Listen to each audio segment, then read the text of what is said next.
après l'élection très disputée de Yaël Braun-Pivet à la présidence de l'Assemblée, d'emblée contestée par la gauche. Les députés s'attaquent ce vendredi 19 juillet à la répartition des autres postes clés. Avec des visions divergentes qui laissent augurer de vives tensions autour des places laissées au RN. Les présidents des groupes ont rendez-vous vendredi matin à 10 h pour tenter de s'accorder sur une répartition des postes de 6 vice-présidents, 3 questeurs et 12 secrétaires, qui forment avec la présidente de l'Assemblée le bureau de la Chambre basse, sa plus haute instance exécutive. Méconnu du grand public, le bureau apprécie par exemple la recevabilité financière des propositions de loi des députés, fait évoluer le règlement intérieur de l'Assemblée ou l'interprète en proposant parfois des sanctions contre certains élus. Un enjeu de prestige. Sa composition est donc autant un enjeu de prestige que d'influence pour les groupes politiques qui se sont retrouvés jeudi après-midi pour l'ouverture de la 17e législature et l'élection serrée de Yaël Braun-Pivet. La présidente sortante de l'Assemblée a devancé le candidat de gauche André Chassaigne de 13 petites voix, avec le renfort de la droite. De quoi laisser la gauche amère, alors que le nouveau Front populaire, enlisé dans d'infructueuses négociations entre partenaires pour former un gouvernement, espérait retrouver de l'élan avec cette élection au perchoir.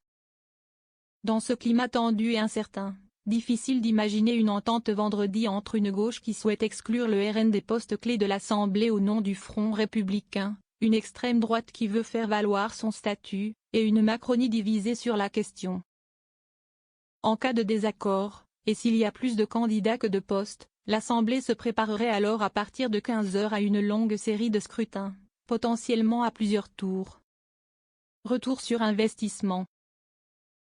Le mandat qui nous a été donné, c'est faire barrage au RN. Si on croit sincèrement que leur projet est anti-républicain, on ne leur donne pas des postes, a insisté jeudi auprès de l'AFP Cyrielle Châtelain, présidente du groupe écologiste et social. Les députés du RN doivent être respectés parce que derrière eux ce sont 11 millions d'électeurs qui se sont exprimés, a rétorqué le cadre du groupe RN Sébastien Chenu.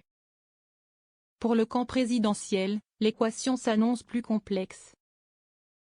Car il lui faudra tenter de faire respecter un accord passé avec la droite républicaine de Laurent Wauquiez, qui a permis jeudi la réélection de Yaël Braun-Pivet.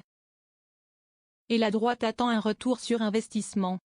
Selon des sources parlementaires, le camp de Laurent Wauquiez a posé comme mise de départ une voire deux vice-présidences, la première étant fléchée vers Annie Genevard, un poste prestigieux de questeur, 2 postes de secrétaire, et la présidence de la commission des finances, qui se jouera samedi, et pour laquelle pourrait concourir Véronique Louwagie. Ils vont faire le sale boulot. Mais quelle attitude adopter face au RN? Le groupe Ensemble pour la République, EPR, ex-Renaissance, désormais présidé par Gabriel Attal, a fait savoir qu'il ne comptait voter ni pour les candidats RN, ni pour ceux de LFI dans ces élections pour le bureau. Une position que ne partagent pas les alliés du Modem et Horizon, favorable à une répartition des postes proportionnels au poids de chaque groupe. Pas d'exclusion.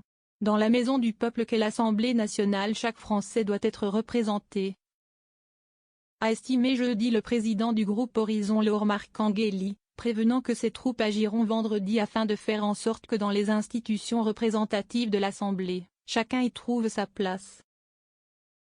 Ils vont faire le sale boulot, prévient une source Renaissance, plaidant pour laisser ces groupes sauver le RN, puis aller s'expliquer devant les électeurs qui ont voté pour eux au second tour des législatives au nom d'un barrage républicain. Toutefois, la consigne ne fait pas l'unanimité.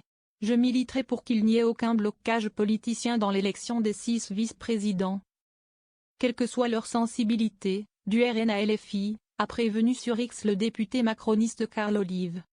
Jeudi, Yaël Braun-Pivet a rappelé la consigne de son groupe tout en rappelant sa propre position. Il est sain que chaque groupe politique, quel qu'il soit, puisse être représenté au bureau de l'Assemblée.